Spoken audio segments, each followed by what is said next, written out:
जी स्त्री पतीसोबत शयनकक्षामध्ये झोपत नाही, तिच्या घरात काय घडते? नारद मुनींनी सांगितलेले गुप्त रहस्य आज आपण ऐकणार आहोत. श्री स्वामी समर्थ. आजचा व्हिडिओ खूप महत्त्वाचा आणि तुमच्यासाठी थोडा वेगळासुद्धा विषय आहे.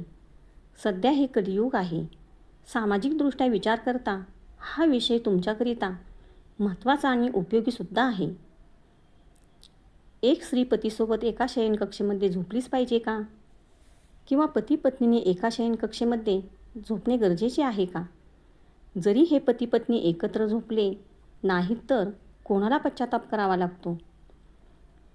जर हे वेगवेगळे झोपले तर त्याचे परिणाम काय होतात? स्त्रीवर याचे परिणाम नक्की काय होतात? पती पत्नीने एकत्र येणे का महत्त्वाचे आहे? हे आपण आजच्या व्हिडिओमध्ये सविस्तर माहिती पाहणार आहोत. तीसुद्धा अचूक एका कथेद्वारे समजून घेणार आहोत. त्यासाठीच कळकळीची एक विनंती आहे. हा व्हिडिओ संपूर्ण पहा. याच कथेद्वारे तुम्हाला मनुष्याच्या प्रमुख 3 चुका कोणत्या आहेत, कोणत्या चुकांमुळे मनुष्य बरबादीकडे जातो.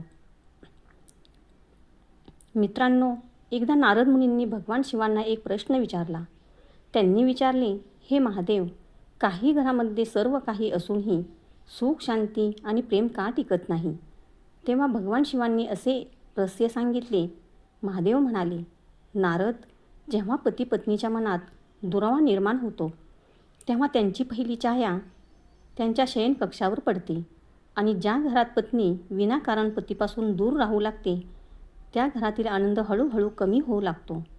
मित्रांनो, हे फक्त झोपण्याबद्दलच नाही तर त्यामागे दडलेले एक मोठे आध्यात्मिक रहस्य आहे. आज आपण तेच जाणून घेणार आहोत. ते एका कथेद्वारे.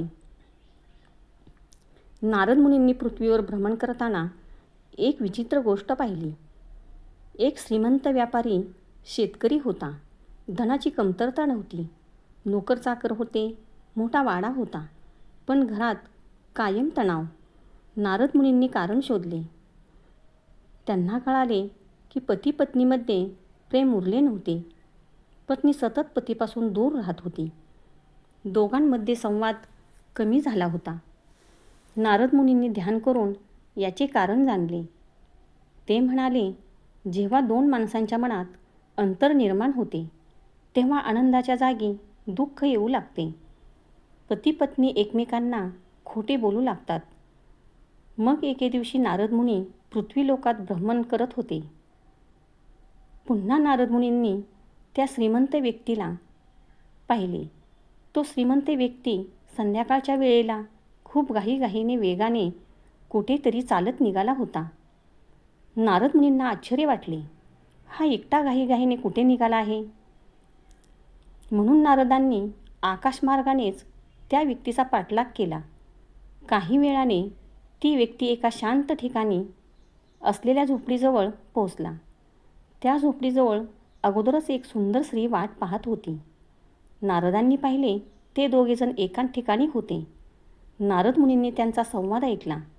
ते एकमेकांना खूप आपुलकीने आणि प्रेमाने बोलत होती. ती स्त्री त्या व्यक्तीला म्हणाली, खूप उशीर केला येण्यास, बराच वेळ मी वाट बघते. तो व्यक्ती तिला म्हणाला, अगं वेडे, आमच्याकडे आज मुलांनी थोडा गोंधळ घातला. त्यामुळे माझी पत्नी उशिरा झोपली. म्हणूनच मला उशीर झाला. ती स्त्री म्हणाली, काही हरकत नाही. मलाही माझ्या पतीला झोपून येण्यास उशीरच झाला होता. तुम्ही आलात हेच माझ्यासाठी खूप आहे. ते एकमेकांना म्हणाले, चला मग जीवनाचा आनंद घेऊ. असे म्हणत ते दोघे त्या झोपडीत गेले. नारद मुनींना असं जाणवलं की ती स्त्री आणि ती व्यक्ती आपल्या पतीचा आणि पत्नीचा विश्वासघात करतायत. एकमेकांबरोबर संबंध ठेवण्यास थोडीसुद्धा घाबरत नाहीत. त्यांना कुणाची भीती वाटत नाही. असे बरेच प्रश्न नारदांना पडले. पृथ्वी लोकांवरील स्त्री पुरुष पवित्र बंधनात अडकलेले असतानासुद्धा अशी वागणूक का करतात? हे किती मोठे पाप करतायत? त्या प्रश्नाचं निरसन करण्यासाठी महर्षी नारायण जप करत करत आकाशमार्गाने कैलास पर्वताकडे निघतात. जरा वेळाने ते कैलास पर्वतावर जप करत करत पोचतात. तेथे भगवान शिव विराजमान असतात. महर्षी नारायण तेथे नारायण नारायण करत भगवान शिव यांना भेटतात आणि त्यांना सांगतात, हे महादेव, मी पृथ्वी लोकात भ्रमण करत करत गेलो होतो. मला तिथे एक विचित्र घटना पाहण्यास मिळाली. एक व्यक्ती परक्या स्त्रीशी जीवनाचा आनंद घेण्यासाठी संबंध का बरं ठेवतो? तो आपल्या पत्नीचा का विश्वासघात करतो? असा माझ्या मनामध्ये खूप मोठा प्रश्न आहे. माझ्या या प्रश्नाचे निरसन करण्यासाठीच मी तुमच्याकडे आलेलो आहे. भगवान शिव म्हणाले, महर्षी नारायण, मी तुमच्या या प्रश्नाचे नक्कीच निरसन करेल. महर्षी नारायण म्हणाले, हे भगवान शिव, काही स्त्रिया अशा का असतात ज्या पतीच्या शयनकक्षेमध्ये झोपत नाहीत? त्यांना का रतिक्रिया करू देत नाहीत? रतिक्रिया न झाल्यामुळे त्या स्त्रीच्या जीवनावर काय परिणाम होतो? हे प्रभू, मनुष्य आपल्या जीवनामध्ये अशा कोणत्या चुका करतो की त्यामुळे त्याला आयुष्यभर पश्चाताप करावा लागतो? आणि आपल्या आयुष्यात अशी कोणती मनुष्याने कार्य अजिबात करू नयेत? भगवान शिव महर्षी नारदांची बोलणे ऐकून म्हणाले, हे नारायण, आज तुम्ही समस्त मानवजातीच्या कल्याणाचा प्रश्न विचारला आहे. तुम्ही उत्तम प्रश्न केला आहे. या प्रश्नाचे उत्तर मनुष्याने एकदा तरी जाणून घेतले पाहिजे. काही लोक तरुणामध्ये केलेल्या चुकांचे परिणाम आयुष्यभर भोगतात. स्वतः मनुष्यच ह्या चुका जाणून बुजून करतो आणि नंतर त्याला याचे परिणाम खूप भोगावे लागतात. त्यामुळे त्याचे आयुष्य बर्बाद होते. जे लोक आयुष्यामध्ये आनंद आणि भरभराटी सुखी जीवन करू इच्छितो, त्यांच्यासाठी ह्या 3 गोष्टी त्यांच्या आयुष्यामध्ये खूप महत्त्वाच्या आहेत. भगवान शिव महर्षी नारायणांना म्हणाले, मी तुम्हाला अशी एक कथा सांगणार आहे, महत्त्वाची आणि ज्ञानवर्धक, ज्यामुळे तुमच्या सर्व प्रश्नांची तुम्हाला उत्तरे मिळतील. त्यासाठी ही कथा लक्षपूर्वक ऐका. महर्षी नारायण भगवान शिव यांना म्हणाले, मी ही कथा लक्षपूर्वक ऐकतो आणि मी तुम्हाला वचन देतो की हे प्रभू, या कथेचा प्रसार सर्व लोकांमध्ये करेल. हे प्रभू, कथेला प्रारंभ करा. यानंतर भगवान शिव कथा सांगण्यास सुरुवात करतात. फार वर्षापूर्वीची गोष्ट आहे. एक शेतकरी होता. त्या शेतकऱ्याला एक मुलगा होता, ज्याचे नाव गजानन होते. हा शेतकरी खूप मेहनती आणि श्रीमंत होता. तो त्याच्या शेतातून मेहनत करून चांगले धान्य काढायचा. ते धान्य थोडेफार आपल्या उदरनिर्वाहासाठी ठेवायचा आणि बाकीचे बाजारात नेऊन विकायचा. अशा पद्धतीने तो आपला उदरनिर्वाह करत असे. तो शेतकरी धनवान असल्यामुळे आपल्या मुलावरही खूप प्रेम आणि माया करायचा. त्याचे लाड पुरवायचा. त्याला कशाचीही कमतरता भासू द्यायचा नाही.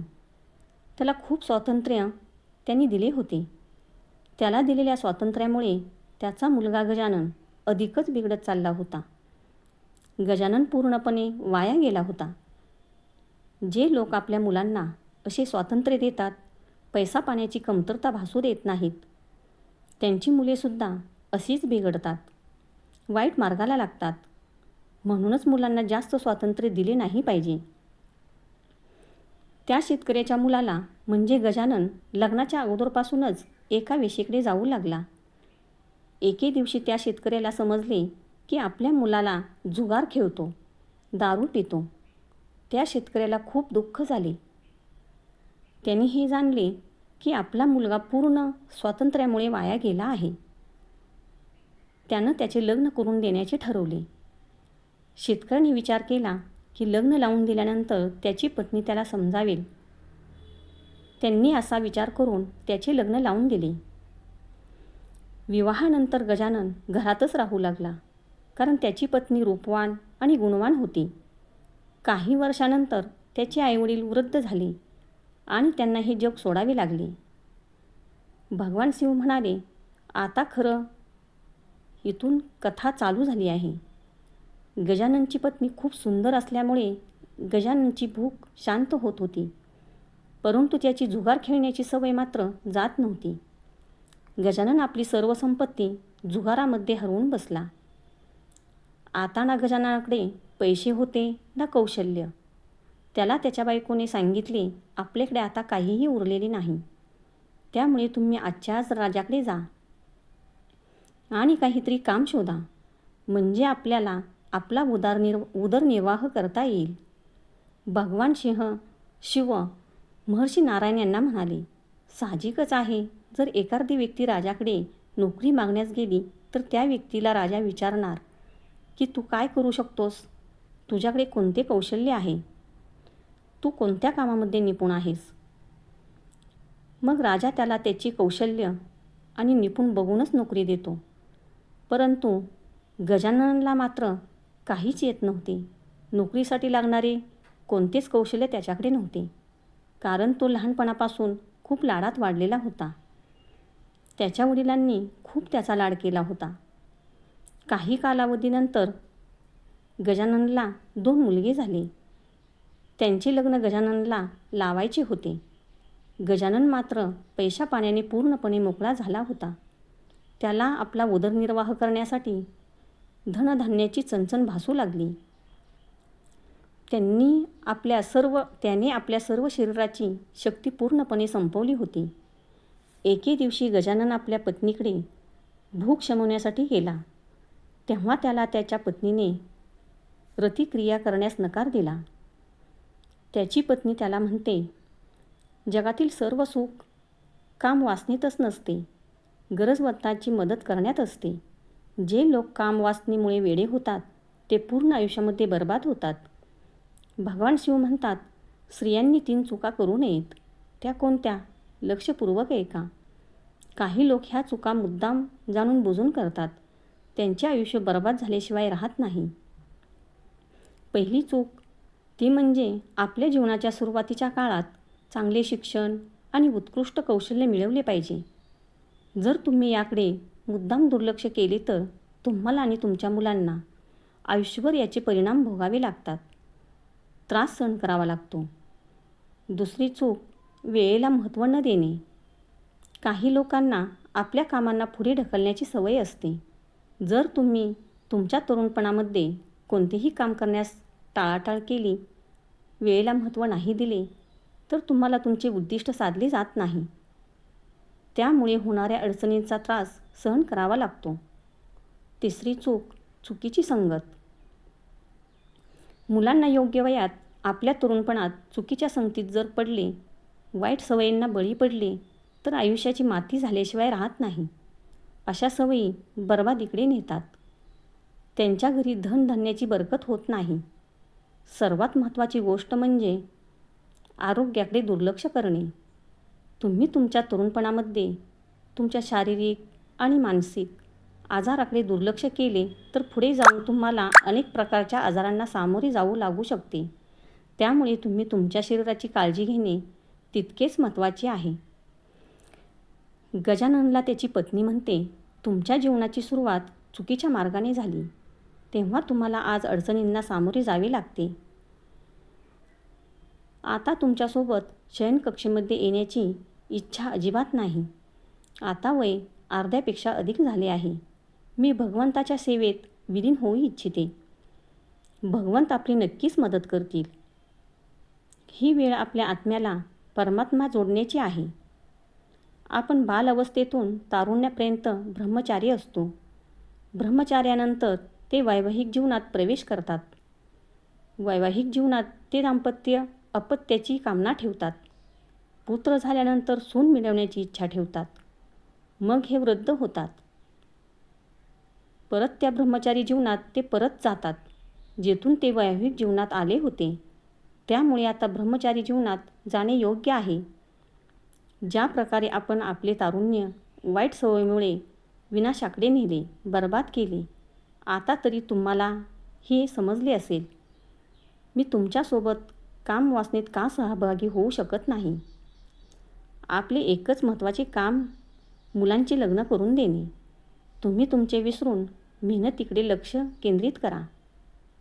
भगवंत आपल्याला नक्कीच मदत करतील.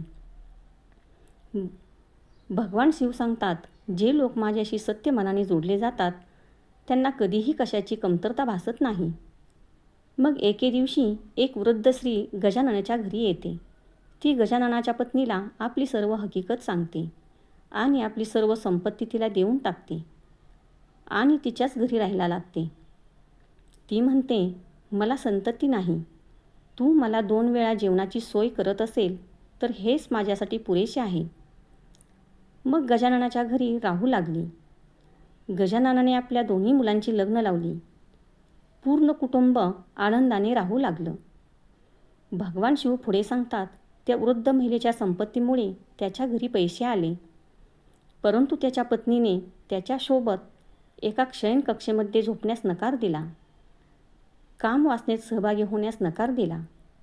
गजानन दुसऱ्या मार्गावर गेला, जो त्याच्यासाठीचा खूप चुकीचा होता. त्याच्यानंतर तो दुसऱ्या स्त्रीच्या प्रेमात अडकला, कारण त्याची पत्नी दुसरीकडे झोपत होती.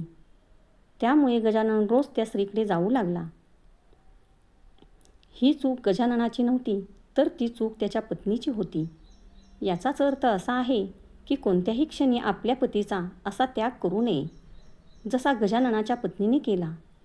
जर एखाद्या स्त्रीने गजाननाच्या पत्नीसारखे एका शयनकक्षेत झोपण्यास नकार देत असेल, रतिक्रिया पूर्ण बंद करत असेल, तर तो पती चुकीच्या मार्गावर चालतो. त्याला वेगवेगळ्या व्यसनांची आणखी वाईट सवय लागते. त्याचबरोबर पतीसुद्धा पत्नीकडे लक्ष देत नसेल तर तरीसुद्धा पत्नी देखील चुकीच्या मार्गाने जाऊ शकते. त्यामुळे पती पत्नी दोघांनी एकमेकांना समजून घेण्याची गरज असते. एकदमच सगळे सोडून देणे योग्य नाही. जर तुम्ही एखादी पूजा अनुष्ठान करत असाल तर अशा वेळीसुद्धा आपल्या पतीला विश्वासात घेऊन अशा गोष्टी बंद कराव्यात, अन्यथा त्याचा परिणाम वाईट होतो, असे समजून सांगावे. पत्नी जरी चुकीच्या मार्गावर गेली तरी देखील पतीसाठी चांगले नसते. मग ती पुरुषाला अशा व्यसनापासून दूर करू शकत नाही. हाच त्याचा अर्थ असतो. घरामध्ये सर्व काही असते. स्त्री ही आदिशक्ती, तीच माता लक्ष्मी आणि तीच सरस्वतीसुद्धा आहे. त्यामुळे पतीला चुकीच्या मार्गाने जाऊ न देणे हे सर्वस्वी पत्नीच्याच हातामध्ये आहे. आता मी स्त्रियांसाठी अशा 3 महत्त्वाच्या गोष्टी सांगू इच्छितो, ज्या त्यांनी कधीही करू नयेत. पहिली गोष्ट, पत्नीने पतीसोबत रात्री विश्रांती घेणे, त्याच्यासोबत झोपणे पूर्णपणे सोडू नये. जर एखादी स्त्री झोपण्यास नकार देत असेल तर तो पती नक्कीच दुसऱ्या स्त्रीचा शोध घेतो. ही दुसरी गोष्ट म्हणजे रतिक्रिया बंद करू नये. असे केल्यास तिचा पती व्यभिचारी बनतो, परक्या स्त्रीकडे आकर्षित होतो. त्यामुळे आपल्या संसाराचा पूर्णपणे वाट लागते. आपला पती आपल्यासोबत कसा प्रामाणिक, आपला प्रपंच आणि मुलं कशी सुखी राहतील याकडे लक्ष दिले पाहिजे. तिसरी गोष्ट म्हणजे प्रत्येक स्त्रीने आपल्या पतीच्या सर्व इच्छा पूर्ण करायला हव्या. जी स्त्री अशी वागते ती स्त्री हळूहळू आपल्या पतीला मार्गावर आणते. ती स्त्री उत्तम मानली जाते. स्त्रीने त्याची कामवासना शांत केली पाहिजे. वैज्ञानिकदृष्ट्यासुद्धा हे सिद्ध झाले आहे की पती पत्नीने एकत्र झोपल्याने हृदयविकाराचा अटॅक कधीही येत नाही, कारण ते एकमेकांजवळ असताना चिंता विसरून प्रेमाने असतात आणि भावनिक सुरक्षितता वाढून तणाव कमी होतो, ज्यामुळे रक्तदाब नियंत्रणात राहतो. पत्नीच्या अशा वागण्याने ती पतीची ढाल बनू शकते. पुढची गोष्ट म्हणजे पत्नीने समजून घेतले पाहिजे, ती म्हणजे तिचा पती कामवासनेत खूपच लुप्त असेल तर हळूहळू त्याला योग्य मार्गावर आणावे. त्याचबरोबर योग्य संवाद साधून चांगल्या मार्गावर घेऊन जावे. जसे की जिथे भगवंताची चर्चा, भजन, कीर्तन चालू आहे तिथे जावे. त्यामुळे त्याच्या दूषित बुद्धीमध्ये सुधारणा होईल, भगवंताच्या सेवेत लीन होऊ शकेल. तेव्हाच त्या पत्नीचे जीवन यशस्वी होते. असे होऊ नये की पत्नी भगवंताच्या सेवेत लुप्त होईल आणि पती मात्र चुकीच्या मार्गावर गेला असेल. पती पत्नीच्या शारीरिक आणि मानसिक या दोन्हीपासून दूर गेली तर पती चुकीचा मार्ग अवलंबतो, तेही तिच्यासाठी योग्य ठरत नाही. पती आणि पत्नी जीवनारूपी संसाराच्या गाडीची 2 चाके असतात. जर एक चाक रस्त्यावरून भरकटले तर एकाच चाकावर गाडी कशी चालणार? ती गाडी कोलमडणार. हे लक्षात ठेवले पाहिजे की ती कशा प्रकारे आपल्या पतीला पूर्ण आनंदात ठेवता येईल, त्याच्या सर्व इच्छा पूर्ण करता येतील, योग्य मार्गावर आणून उभं करावं. ज्या स्त्रिया अशा करतात ती स्त्री सर्वोत्कृष्ट स्त्री मानली जाते. मग पुरुषसुद्धा दुसऱ्या स्त्रीचा विचार करणे ही टाळतात, स्वतःबरोबर पत्नीचे कल्याण करतात. भगवान शिव म्हणतात, गृह गृह हा एक 4 भिंतीचा संसार नसतो. तो प्रेम, आदर आणि एकमेकांच्या सहवासावर उभा असतो. ज्या घरात पती पत्नी एकमेकांचा सन्मान करतात तेथे देवतांचे आशीर्वाद राहतात. पण जिथे सतत दुरावा असतो तेथे हळूहळू नकारात्मकता वाढू लागते. हे महर्षी नारद, आता तुम्हाला समजले असेल की जो व्यक्ती तुम्ही पाहिला होता, जो दुसऱ्या स्त्रीसोबत रासलीला करत होता, तो दुसरा कोणी नसून गजाननच होता. जर पत्नीने योग्य खबरदारी घेतली तर आपला संसार प्रपंच आनंदी करू शकते. त्यामध्येच तिचं कल्याण असतं. आपल्याला बऱ्याच ठिकाणी अशी उदाहरणे पाहावयास मिळतात. एखादा पुरुष अर्ध्या वयापेक्षा जास्त होऊनसुद्धा दुसऱ्या स्त्रीच्या प्रेमात पडतो. त्यासाठी फक्त त्याची पत्नी जबाबदार असते. भगवान शिव म्हणाले, हे महर्षी नारद, तुम्ही स्वतः पाहिलं की पुरुष का बिघडतो किंवा स्त्री का बिघडते? मित्रांनो, नारायण आपल्या प्रश्नांची उत्तर जाणून खूप प्रसन्न होतात. नारायण नारायण करत नारद पुन्हा विष्णुदेव लोकात प्रवेश करतात. मित्रांनो, आम्हाला आशा आहे की ह्या माहितीपूर्ण व्हिडिओ तुम्हाला नक्की आवडला असेल. अशाच नवीन नवीन माहितीसाठी आम्हाला प्रोत्साहित करण्यासाठी नक्कीच लाईक, शेअर आणि आपल्या चॅनलला सबस्क्राईब करा. व्हिडिओ पूर्ण ऐकल्याबद्दल धन्यवाद. श्री स्वामी समर्थ.